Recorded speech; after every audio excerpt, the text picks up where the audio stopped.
অশিক্ষিত মূর্খ ছোট লোক, গরিব। কে ঝাড়ু মেরে তাড়িয়ে দিয়েছে বাংলার জনগণ।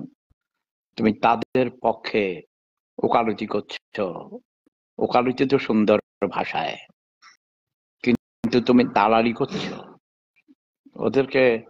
কারণ ওটা স্বৈরাচার ছিল, ওই স্বৈরাচারদেরকে তুমি আবার নতুন করে ক্ষমতা আনতে চাও। জীবন আহসান লিখেছেন, দাদা তুমি বলে অনেক গরিব হইয়া গেছ, হাসুয়াপা বলছে। তাই আমার হাসুয়াপা দেশ ছেড়ে পালিয়েছে।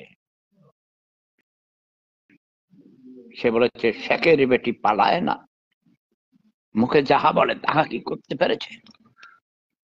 তবে সেদিন যদি তাকে উত্তেজিত জনতা পেত, তাইলে তাকে তার বোনকে